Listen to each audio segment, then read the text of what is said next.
Well, guys, this is it. Last week for the term. We'll pick up again on, let's see, what's the date? Just as an FYI, Carl and I are both going to be doing another class January 16th. Let me make sure that's right. Correct. So write that down. January 16th, we're going to start up no hour again. So you get a nice break, enjoy the Advent season. Well, we still have Halloween and Thanksgiving. But you know, if you go to Home Depot, it's Christmas already. Yeah. What on earth, right? So yeah, but you know, enjoy these holiday times. And maybe this is, I always look at, maybe it's because I'm in seminary, but I look at the Thanksgiving break and the Christmas break as the time to get caught up on some of the reading that I want to do. Because during the rest of the term, I don't have time to read anything else other than what my assigned reading is. So yeah, maybe, you know I gave you some big, thick packets. Feel free to go through those over the holidays. Really embrace your family, your community. Let's spend some time to really be very purposeful in our formation as Christians during this time. And then we'll pick up Noah again in January. So, yeah. All right, so we have one last video on the Shema series. And we'll watch this one and then we'll get cracking here. For thousands of years, every morning and evening, Jewish people have prayed these well-known words as a way of expressing their devotion to God. They're called the Shema. Hear, O Israel, the Lord is our God, the Lord is one. And as for you, you shall love the Lord your God with all of your heart, with all of your soul, and with all of your strength. We're going to look at the last word, strength. The Hebrew word is ma'od, and it occurs some 300 times in the scriptures, and it doesn't actually mean strength. There is a perfectly good word for strength in Hebrew, and ma'od is not it. In fact, the Shema is one of the only places in the whole Bible where ma'od is translated as strength. So, what's up with that? The most common meaning of ma'od is very or much. It's what grammar nerds call an adverb, a word that comes alongside other words to augment their meaning. For example, in Genesis chapter 1, God looks at the world that he's made, and 6 times he calls it good. But then the climactic 7th time, he says, it is ma'od good. That is, very good. Later in Genesis, in the story of Noah, the flood waters keep rising and they become ma'od powerful, or extremely powerful over the land. In the story of Cain and Abel, Cain wasn't just angry at his brother, he was ma'od angry. Or when Saul became the king of Israel, he was ma'od happy. So you can see why ma'od occurs hundreds of times in the Bible. It's a really common Hebrew word that intensifies the meaning of other words. Very this, or really that. However, biblical authors could use ma'od in ways that are unique. Like when they want to increase a word's force to total capacity, they'll say ma'od twice. So Jacob became ma'od wealthy with flocks and camels and donkeys and servants. Or the Israelite spies went to investigate the promised land and they say, the land we passed through is ma'od good. So it's pretty clear, ma'od doesn't mean strength in terms of muscle power, but rather very or much.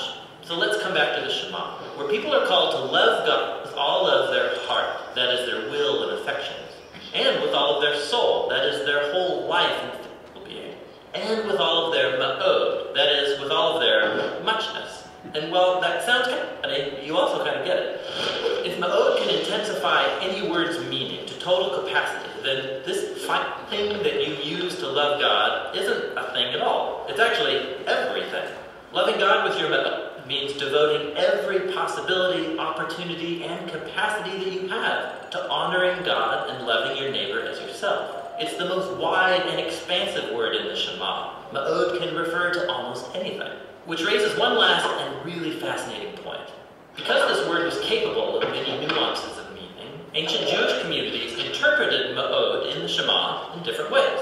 So the ancient Jewish scholars who translated the Hebrew Bible into Greek, when they came to ma'od in the Shema, they translated it with the Greek word dunamis, that is power or strength. This is the interpretation adopted by most modern translations. But if you look at the ancient Aramaic translations of the Hebrew Bible, you'll discover that these scholars interpreted ma'od to mean wealth. Money is a concrete thing that opens up all kinds of opportunities to love God by giving away resources. And when Jesus was asked about the most important command in Scripture, he quoted the Shema. and he used two words to unpack the meaning of ma'od. He said, love God with all of your mind and with all of your power. Both are human capacities that can be used to love God in an infinite number of ways. So, which of these interpretations of ma'od is right? Does it mean strength, or wealth, or mind? That's the wrong question. The word ma'od doesn't limit the number of ways you can show love for God, just the opposite. The point is that everything in a person's life, every moment and every opportunity, every ability and capacity offers a chance to love and honor the one who made you. It's a call to love God with all of your muchness. And that's the meaning of strength in the Shema. Cool. So love God with all of your muchness. That's what that literally means. So kind of cool. Will that word be on the test? That will be on the test, yes. You're taking a final. You know, I think I forgot to tell you guys, the night I went into the ER was the day I took my midterm in New Testament, and it was really hard. And I wonder if that was what kind of pushed me over the edge. Push you over the edge. Yeah, exactly. All right. So, these are cool. I like to frame these. I put them up in the kids' room and things like that. They're pretty cool. They all, from each of the subsequent weeks. Cool. So, last week I gave you guys a ton of homework. Most of it was easy, which is watch videos, which we all can do. So, thoughts, comments, what did you guys learn from the Bible Project videos on biblical poetry? Or what did you not learn and wish you learned more of, or whatever? What did you guys get from the Bible Project videos? There were 6 of them.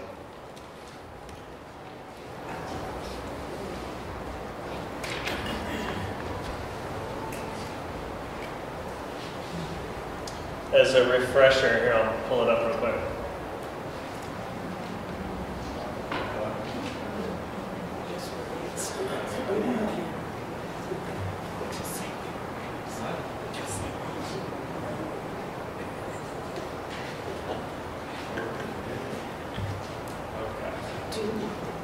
So you did it on poetry, just straight poetry, just kind of talked about biblical poetry altogether.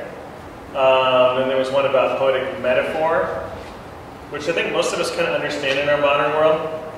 And then on the Psalms, specifically just the Psalms, that was kind of interesting because it talks about the literary structure of the Psalms. A lot of times we think it's just a hodgepodge collection of songs, but it's very purposeful in its design. The prophets and the poetry of the prophets, the books of Solomon, so Proverbs, Ecclesiastes, and Song of Songs, and then apocalyptic literature, which is everybody's favorite, right? So, yes? On the Psalms, I jotted down that it was a prayer book for exiles. Mm-hmm. I never thought of it that way. Mm-hmm. That's what it said. Yeah. Prayer book. It's a prayer book for exiles, yeah. And you notice how, the structure of it was that it grows from lament to praise and points to the Messiah, the whole literary structure of the book of Psalms. So that would be a very good, encouraging book to read if you came out of exile. So yeah, very good. Very good. Anybody else? I think just in general, watching the videos before I read those last few chapters, it made those last chapters just easier, I think, to understand. And Sure. it just seemed to make more sense because I had already watched this, which is maybe just a little bit to understand or something. So I just felt like when I was reading those last few chapters, I kept remembering things I'd seen in those videos that helped me kind of correlate that. Mm-hmm. So in general, having us do that together. Yeah, no, that's good. I that's why I like to use the Bible Project, because why reinvent the wheel? I think it does help communicate in a more simple way, and obviously a visual way, the more heady stuff that's in the book, right? I mean, this book it's not the most intense hermeneutical book out there, but it's still deep. I mean, it's dense. They use big words, but these kind of help, enlighten it or whatever. I think like the video's explanation of the apocalypse, it it made a lot more sense to me, and that helped me get through that chapter. Yeah. And if you're sitting on the edge of your seat, we are going to talk very briefly about apocalypse today, but I'll get to that in a minute. So, did you have something to say, Lee, or were you raised it? Yeah, just question on the song, but the flow of the poetry and how there's a rhythm, and how that made it easier to learn, to memorize the scriptures, where the Bible was told that it's all for children and everything, you learn that. But also things like repetition, parallelism, contrast, there's all that in the poetry too. That many times it wasn't straightforward. It was kind of creating the image. It would allow you to use your imagination and think about and just not come straight out. So, And straight out and say it, yeah. Good. So what Lee's talking about is something they refer to as couplets that they tie together in a poetic form, because Hebrew poetry in particular, but a lot of biblical poetry isn't written as roses are red, violets are blue, all my bays are belong to you. No, it's not meant to be poetic in that sense of rhyming scheme. It's meant to be poetic in its structure, which they called couplets in there. We're going to talk today about parallelism and what that looks like in biblical poetry. Yeah. and then how the prophets use symbolism, metaphors you already mentioned. And once again, they, for people that day, some of them was pretty far out. Yeah. They were very, prophets considered to be very radical and shunned and so forth, but they were creating an image of something that would happen. Yeah. The fall, when he went to Babylon, predicting that and all that, it just painted a picture. Yeah. Which is interesting. Yeah, it painted a vivid picture. Like Isaiah running around the temple naked, painted a picture. Ezekiel laying on his side for I don't remember how many hundreds of days, cooking his food over poop, was a symbol. And then he flipped over and laid on the other side. So one for Judah, one for Israel, and then he flips over and lays on the side for another several hundred days. As a symbol, in a way, like his life was sort of poetry to explain to Israel.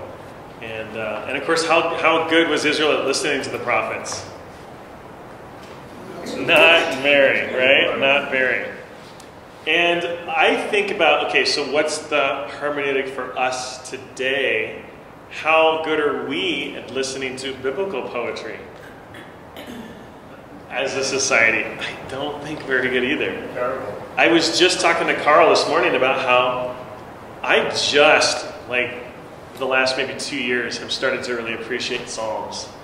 Because I was always like, touchy-feely stuff. I do not want to read this. Just give me the answer, And it's hard. It's hard to dig into the poetry and slow down, take it in, let it wash over you, and just simmer in it. It's hard. I'd much rather just be like, all right, Paul, tell me what to do, And I think in our culture, that's really caused a lot of churches to become more Pauline than Christian. You know what I mean? They're Christian in name alone, but really they follow Paul because it's much simpler. Rather than trying to interpret Jesus' parables, which are tricky, you just go, let's just go to the epistles and see what Paul has to say, because he'll give me the answer. Because do you guys remember what percentage of the Bible is poetry? You guys remember? 30%. 30%. That's a lot. That's a lot. So, yeah. What else? Anybody else have any epiphanies while they were watching these videos or anything? Well, it's interesting too. You read Isaiah and how it's incorporated. Isaiah used the Torah, God's words and so forth, with slight change and so forth. It's always a constant theme.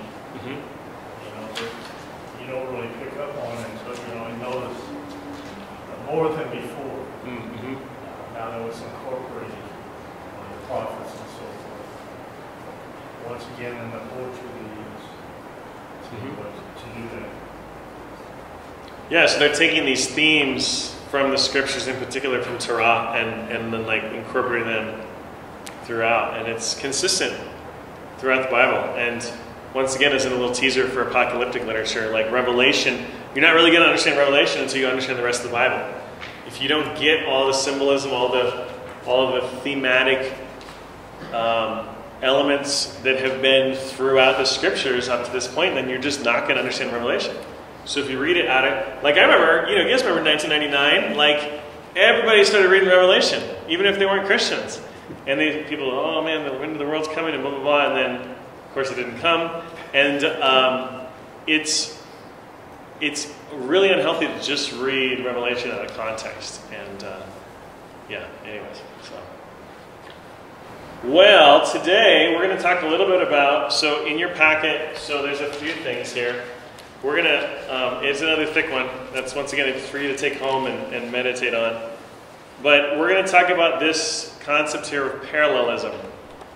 Now, parallelism, just so you know, it's not for us to study today because it's a little heady. But I want you to understand, so if you go and read other literature, just understand that this is a bias. For a vast swath of scholarship in biblical studies, people have probably over-applied parallelism in poetry, in particular Hebrew poetry. And just know that might have been somewhat abused to some degree, where they try to overanalyze or over-apply parallelism in the scriptures. And it's just not how people write or even talk.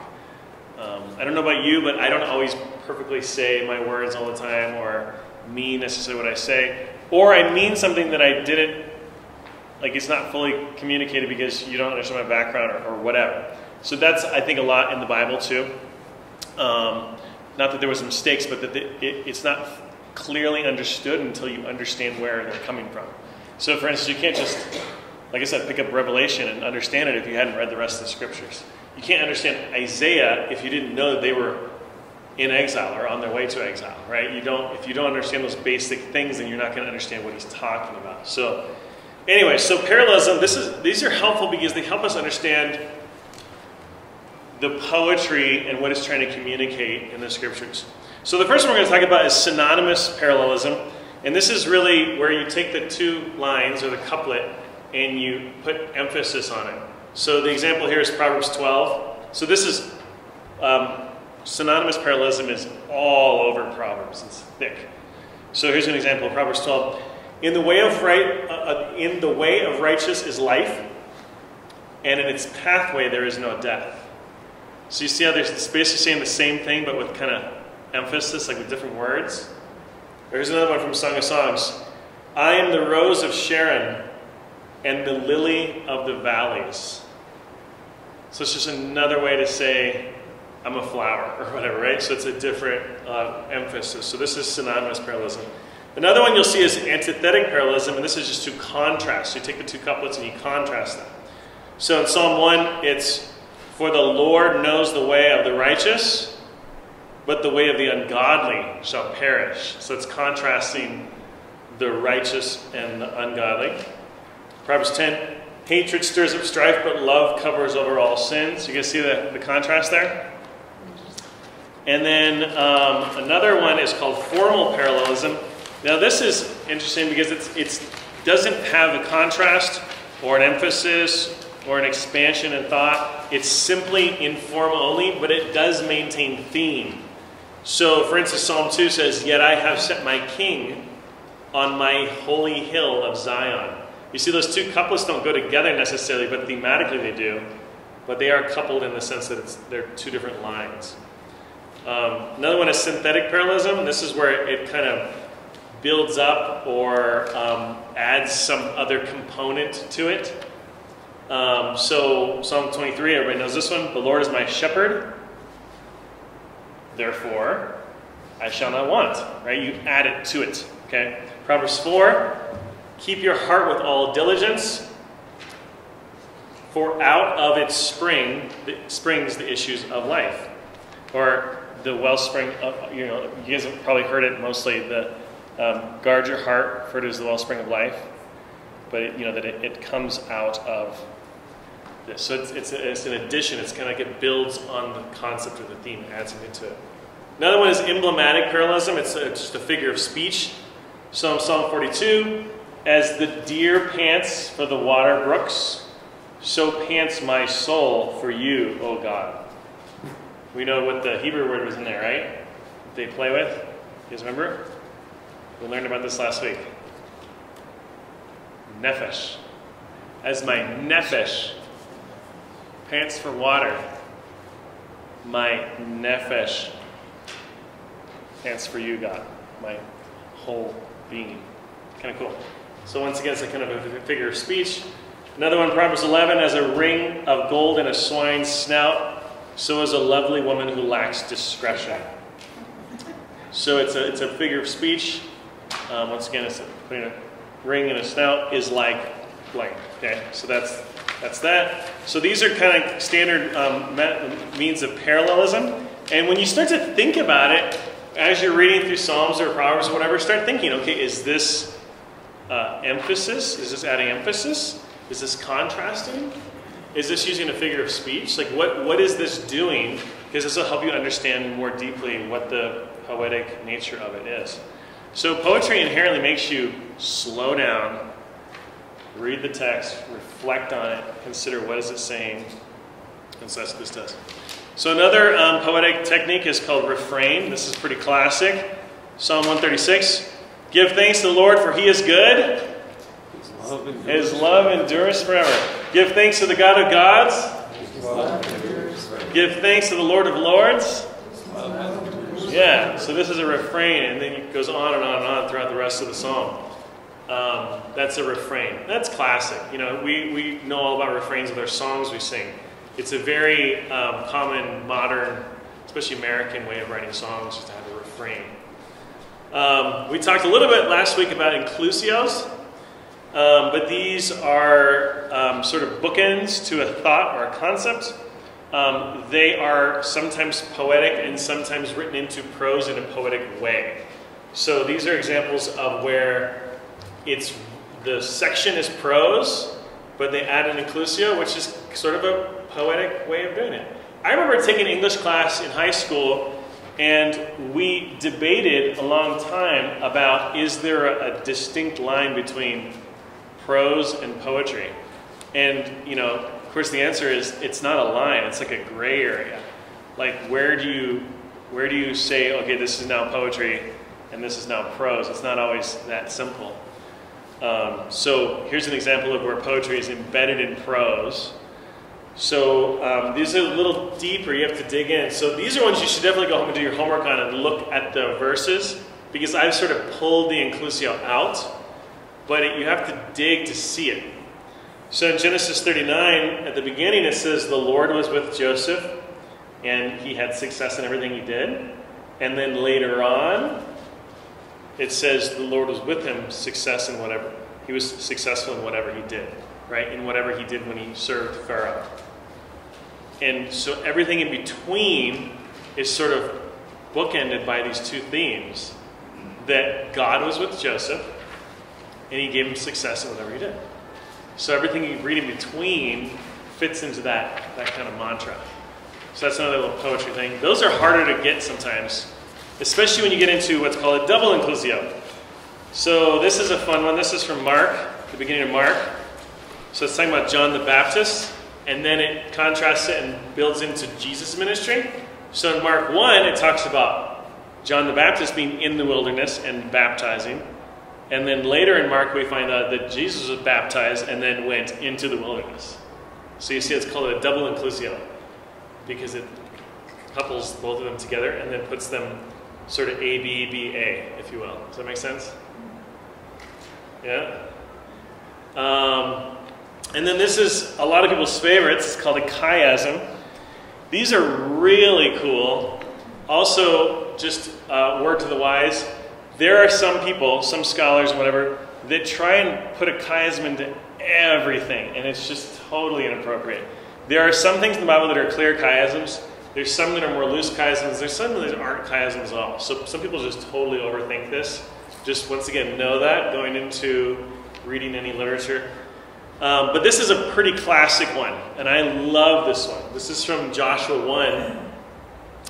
1, when Joshua is being commissioned to go out and take Israel, or take the promised land for Israel. It says here in verse 5, "As I was with Moses, so I will be with you. I will never leave you nor forsake you. Be strong and courageous, because you will lead these people to inherit the land I swore to their ancestors to give you. Be strong and very courageous. Be careful to obey all the law my servant Moses gave you, and do not turn from it to the right or to the left, that you may be successful wherever you go. Keep this book of the law always on your lips." Now we're going to go in reverse. Meditate on it day and night, right? The book of the law. "So that you'll be careful to do everything written in it, that you'll be prosperous and successful. Have I not commanded you? Be strong and courageous. Do not be afraid and do not be discouraged. For the Lord your God will be with you wherever you go." You see how it just goes forward and then right on back? You see that? How A goes with A, B goes with B? Isn't that cool? These are really incredible, and they're used a lot in Hebrew poetry, and it's really, really powerful. And really the point of a chiasm is that the center is the key. So what's the center of this chiasm? What's the focus? What's the point? What are we supposed to walk away with as the most important thing? What's that? Keep the book of the law. Keep the book of the law and meditate on it day and night. That's it. Isn't that cool? Everything else is built upon this central theme in this chiasm. Pretty cool, huh? Chiasms are really, really cool. So, this is a great quote that I learned from one of my professors, Knut Heim. And that is, when you're reading poetry, not just Hebrew poetry, if you read Walt Whitman, it doesn't matter. It's that what has been written with imagination must be read with imagination. So if we're trying to literally read something into Psalm 23, we're going to miss it. Okay? You have to understand it was written in poetry. It was written with imagination, so we need to also read it with imagination. That's the reason why it was written in poetry, because it's trying to explain something that is so deep and such a heart-level thing that you can't really explain it. It's the reason why people write so many songs about love, because it's something you just can't explain.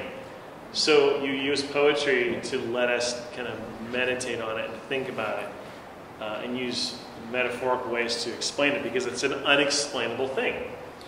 So with this, if you guys want to take a really cool class from my professor, Knut Heim, he has a free online class from Our Daily Bread on the Psalms. Very, very cool. A little heady, but he's a great teacher in that respect. But we're going to do a little exercise. You guys ready? We're going to see how good we are at reading poetry. So I'm going to pick an incredibly controversial psalm, and we're going to go through it. So Psalm 137. Let's turn there.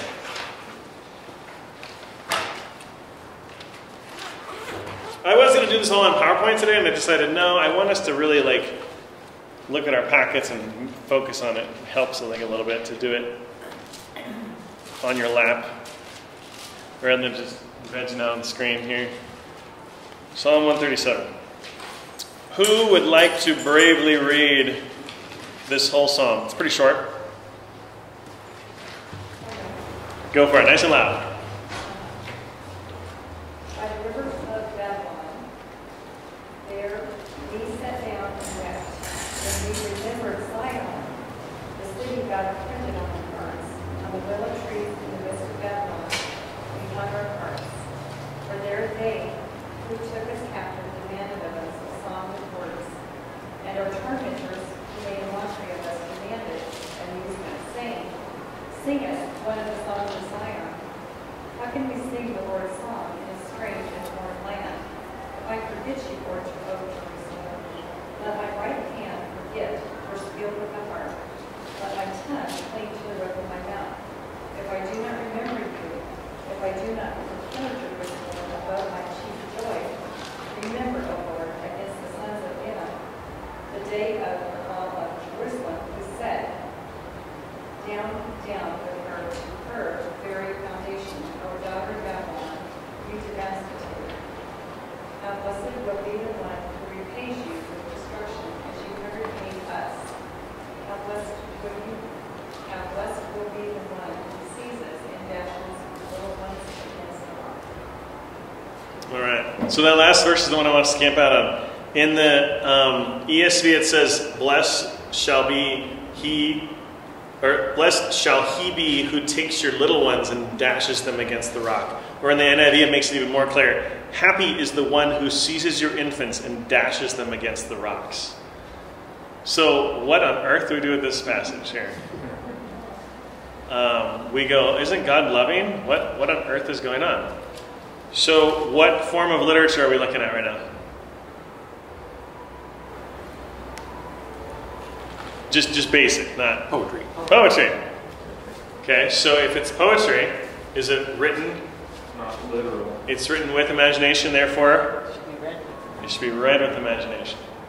So what do you think the psalmist is trying to say with verse 9? I either read a fictionalization of this or saw a drama of it on television. And the way it was presented was that the captors in exile were forcing them, sing one of your songs, sing one of your songs. So the song they sang is, happy is the one who sings, who seizes your infant and dashes them against the rocks. Now they picked the psalms that were like this against their enemies, and that, but they didn't understand Hebrew, so they thought they were complying with the request, but they were actually rebelling and singing these horrible things about their captors. Yeah, no, that's good. That's good. That's definitely one way of looking at this, is that it's a song they sang that was totally making fun of, in a way, the Babylonians, even though they didn't speak their language. You guys ever heard of people getting tattoos of Chinese characters, of kanji, and then they don't really know what it is, and somebody tattooed something like "I'm an idiot" or something like that?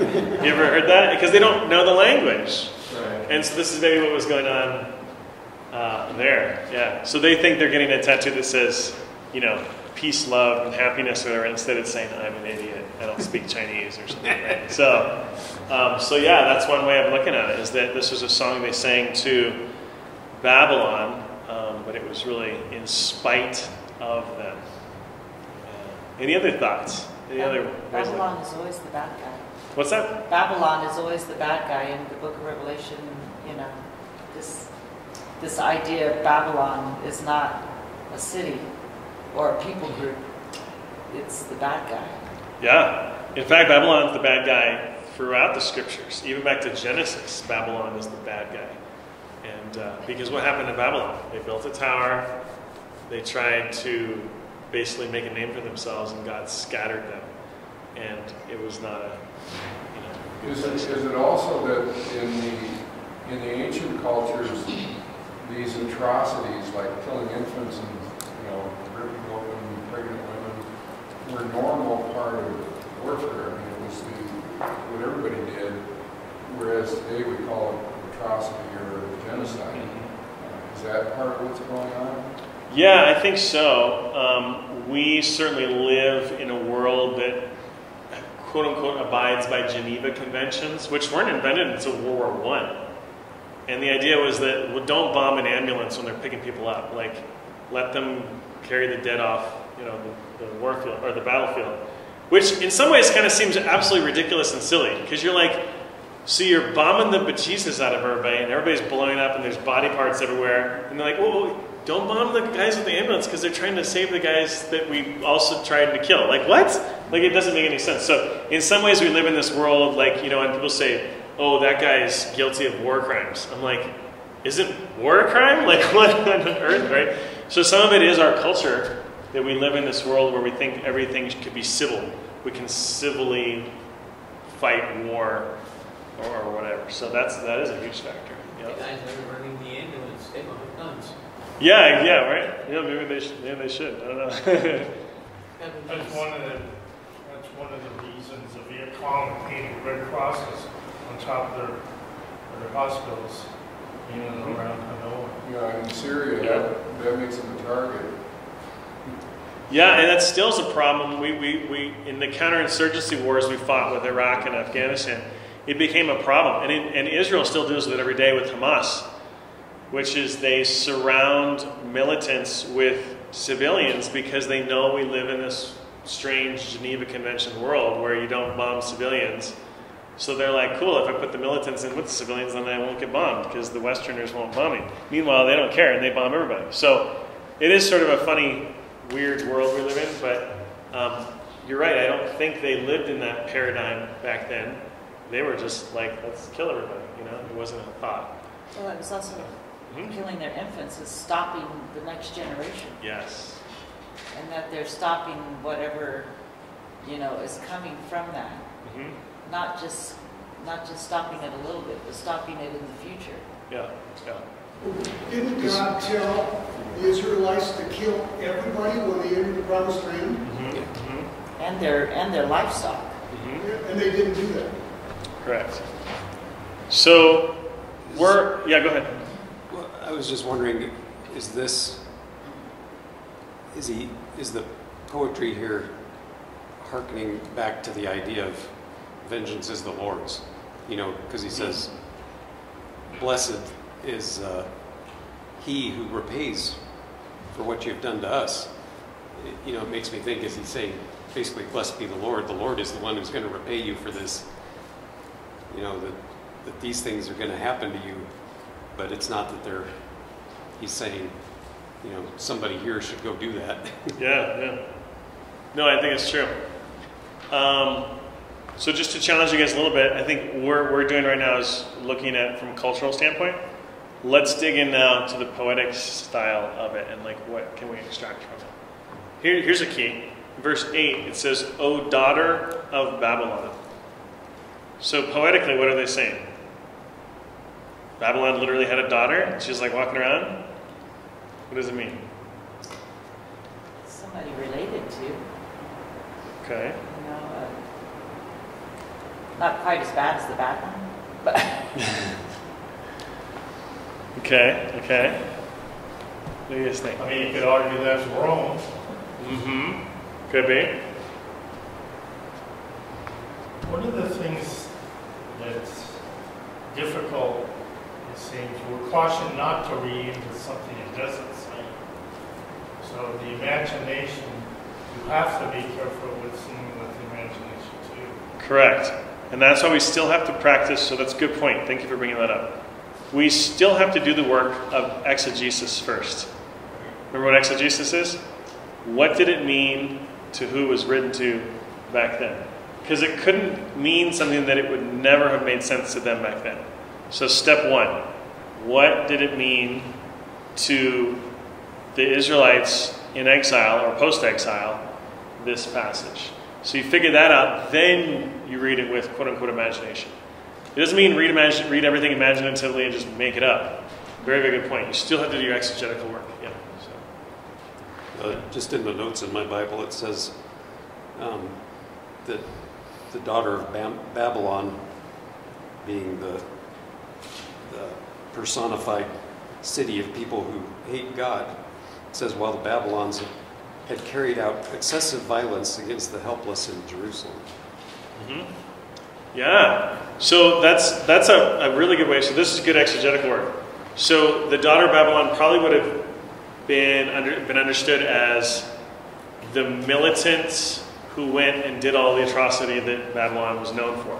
They're the ones that went and besieged Lachish. They're the ones that went and took the Israelites into captivity and so on. So perhaps they're saying the daughter of Babylon is the militants, and therefore you should take these daughters or these infants and dash them against the rocks, i.e. the militants, the armies, the soldiers of Babylon. So anyway, so there's a lot of ways to look at this. We're gonna stop here because we're running out of time here.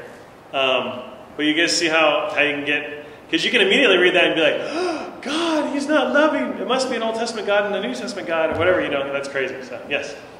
Is there any chance that the Jews could be the daughter of Babylon? I don't think it's likely exegetically, just because of the two audiences. Because it's talking about the Babylonians singing to, or wanting the Israelites to sing to them. And then, and we don't know if this is in quotations or not, because there weren't quotations in the Hebrew. But it's most likely them speaking to the Because I mean, sometimes we act so stupid, we're like, we should be Babylonians. Like Babylonians, yeah, totally. Yeah, totally. Just, All right, yeah, real quick. Just real quick, in reading that book that you're having us read, one of the things that I thought it was saying too is that, poetry is a way of expression and expressing emotion. And this is just expressing anger. It's just a way to vent anger. And yeah, totally. So I think that's another way to kind of look at it as right or wrong. It's just a way to express emotion, and poetry is a way to do that. So, just like the little section with the laments is a way to express sorrow and lamenting, and then this is just a way to express just sort of anger. Yeah. Yeah, if you were taken away from your homeland, you'd probably be pretty ticked off too, and in slavery. So if the Canadians invaded and took us all into slavery in the Yukon, we'd probably be a little ticked off at the Canadians too, and then, we'd be angry at them. So, all right, let's move on here. So I just hope this gives you guys some tools to slow down and think about the poetry of the scriptures as you read through them. Real quick, I know everybody wants to talk about apocalyptic literature. I decided I could teach an entire 12-week class on apocalyptic literature. So what I want to do is I want to give you guys a high-level, 30,000-foot level thought on what apocalyptic literature is, and then let you do some of your own homework. This is what most of the packet is this is probably my favorite one. Last week I gave you guys a bunch of cool stuff on parables and so on. This one's like a real, kind of holds your hand and walks you through different apocalypses in the scriptures and what they mean, how you can interpret them, what different symbols mean, what the number symbolism is in Revelation, and so on. It also even talks, I think it's in page, towards the end. So I can find it real quick here. This is really good for some of us. Yeah, here we go. Page 33. Common pitfalls and proposed solutions. So these are, i.e., common pitfalls of reading Revelation. And then on page 32, talks about some of the number symbolism. Anyways, goes through it all. It's pretty cool. Should really help you go through the Revelation and understand it a little better. But I want to talk about apocalypse generally. Did anybody watch the apocalypse video? What does the word apocalypto mean? What does that mean? Cover. What's that? Cover. Yeah. It means it means something's covered and then you open it up. It's like a curtains opening, like a revealing. New beginning. Not really a new beginning. It's like an aha moment. It's like it was there, but you just didn't understand it. Sort of like when Sherlock Holmes gets that one clue that everything comes together, and he's like, that's apocalypse. That's somebody having an apocalyptic moment. And we see there's a lot of apocalyptic literature in the scriptures. And in that packet, it goes through a whole bunch of the different apocalypses in the scriptures. But the most famous ones are Daniel. Daniel has a huge, the second half of Daniel is all apocalyptic literature. It's him seeing the four beasts and and it's pretty crazy. Ezekiel starts out with apocalyptic literature. It's very intense, where he talks about God on this throne, on these wheels that go back and forth and up and down and this and side to side, and with eyes all over it, and these beasts and the seraphim and all this craziness, and you're like, what is going on? Did Daniel take drugs? What is happening? It's very strange. So you have to read it understanding that it's apocalyptic literature, and it's trying to reveal something that is difficult or impossible to explain, like God on a throne. Paul, when he's on his road to Damascus, has an apocalypse. It's interesting. God blinds him so that he can see. Isn't that crazy?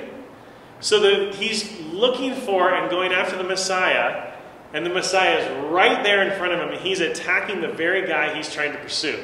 So Jesus has to be like, whammo, I'm going to make you blind so you can see what you've been missing, which is me. You've been wanting and pursuing me this whole time, and you've been blind to it, so I'm going to make you blind so that you can see. So that's another apocalypse. And then he goes to Ananias' house, and scales fall from his eyes, he gets baptized, and so on. So that was a whole apocalypse for him. Peter in the vision of the sheep with the unclean animals, that's an apocalypse. Peter he could not figure out that the Gentiles were worthy of salvation as well. It's like Jesus preached about it his whole ministry, and it did not get through his thick skull. He needed an apocalypse for some reason to understand what was going on. So there's a lot of apocalyptic literature in the scriptures. And of course the most famous is Revelation. And so that's all I want to say about Revelation today, because it is so dense and there's so much there. But hopefully this will be sort of a good guide for you. I said this a few times, and I want to say it again. You are never going to understand Revelation holistically if you do not understand the rest of the Bible. If you want to understand Revelation, read the rest of the Bible. And then it'll all become more clear to you. Not that it's going to all become clear, because even the great scholars still debate this every day about what it means and what it is and what it stands for. But there's a lot of it that's pretty clear. And great scholars do not debate many things in Revelation. But a lot of laymen misapply Revelation. And that's because they don't know the scriptures. So if you want to understand Revelation, read the Bible. There are some great scholars in the back of the bibliography that are great to read. One is Crispin Fletcher Lewis. I really like this guy. He wrote a book called Monotheistic Jesus. This book blows a lot of scholarly work up, which is awesome. He is amazing. Good old N.T. Wright was in here, and a lot of other folks. So go through this. Hopefully this will help you read Revelation. And once again, I just can't do it justice, even in an 8-week course. So with that segues into, come January, I'm open to whatever you guys want to talk about. We can do a class on Revelation. We can do a class on what we call eschatology, or the study of the end of days. We could do, I don't know, Christian formation, how to be good kind of counselor type folk for people. We can talk about whatever you want. So if you guys have any specific thoughts, feelings, wants, desires, let me know, and we can. For parables or Christian formation. Okay, good. Well, shoot me an email. Shoot me an email. That really helps me out. Just so I have it on paper, so I don't forget. And then we got time to think about it. So, all right, we're officially done, but I want to end on this note. So what? We just spent 8 weeks, well, 7 weeks, because I missed one, studying how to study the Bible, how to read your Bible. I hope you guys feel more equipped than you did 8 weeks ago. I hope you feel like, some of you may feel like you've been given a drink from a fire hose, but I hope that it's at least kind of wet your whistle, mixed metaphors here, to look at the scriptures differently, to look at them more carefully, and I hope I've given you guys some good tools to make this a lifestyle of learning as you go. But I do want to end on this so what? So what? So now we're really good at reading the Bible. If we don't do something about it, then it's pointless. Now you've just become a really good scholar who locks themselves away in a library and never interacts with the rest of the world. And that's not good. Now I know you guys aren't that way, but I just want to make clear some of the fruits that should come out of good Bible interpretation. So feel free to write these down. I specifically didn't put this in the packet because the actual act of writing it down helps you remember better than just me saying it. So what are the fruits of good Bible interpretation? So number one, This is a pretty basic one. To gain information and understanding. To gain information and understanding from the scriptures. That's it. Very simple. That's pretty basic, right? Another one is to motivate and enrich worship. And not just corporate worship, where we meet, over there in a few minutes, but at home, with your family, in your discipleship groups, whatever you do in your daily walk, because our lives should be worship, right? This will hopefully motivate and enrich your worship. Next one, to preach.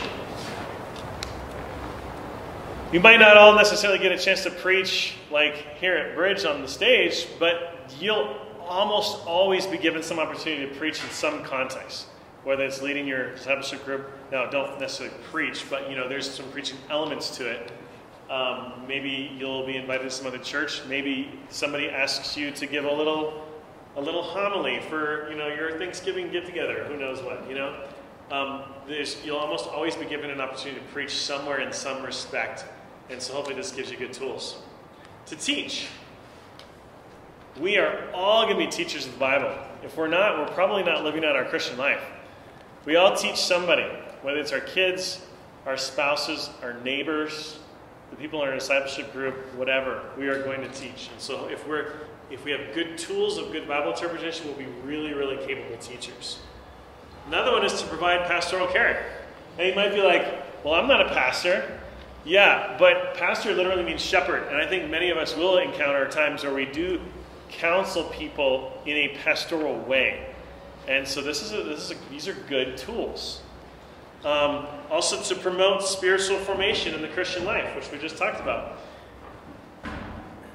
You will be formed by something. Whether it's Fox News or MSNBC or the scriptures. You will be formed by something. You'll be formed by what you read. You'll be formed by the way you read it. And you'll be formed by how you allow it to change your life. And so hopefully by reading the scriptures really powerfully, it will form you in a very, very healthy way.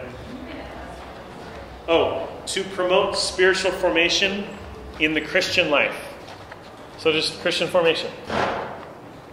And then lastly, and this one might sound almost blasphemous, but it's actually pretty cool. I think it's cool. To enjoy the beauty of the scriptures as literature. I hope you guys have seen that the writers of the scriptures did some absolutely genius, beautiful work with the literature they wrote. And it's very powerful and very beautiful. And it helps to explain sometimes the unexplainable about God. And so I hope that as we read, we just go, man, God is awesome. He gave us this beautiful book. He could have given us a 12-step manual, but instead he gave us this beautiful collection of books that we get to meditate over the rest of our lives. Yeah, to enjoy its beauty as literature. So enjoy the scriptures as literature. I have one to add. Yes, sir. That I think is true for me is to teach you how to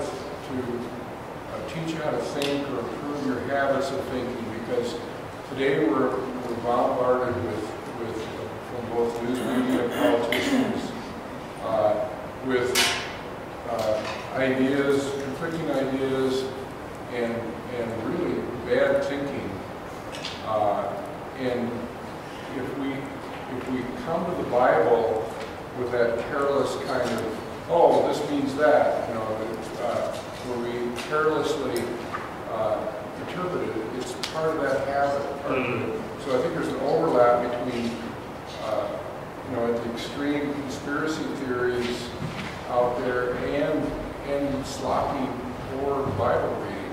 Yeah, totally. In fact, today it isn't even conspiracy theories, it's just conspiracy, without a theory behind it. Yeah, there's no theory, yeah. Yeah, and it's in this world without intense understanding of scriptures and really good approach to interpreting, we'll do the same thing with scriptures. Mm-hmm. Be susceptible to, if you listen to TV preachers or search for things on the internet, you can get just incredibly bad stuff, or really good stuff. Yeah. Yep. That's true. False doctrine comes out of people not understanding how to read the scriptures. Or they read something into the scriptures. We call it eisegesis versus exegesis. Or they're susceptible to conspiracy theory because they haven't learned how to think, and one of the ways the scripture gives us wisdom is teaching us how to think. Yeah. Yep, we need to let the scriptures form us rather than society or social media or the news or whatever. Exactly. So, cool. Well, I think we're done, guys, but thank you guys for a great 8 weeks. I hope it was enjoyable. I hope you learned something.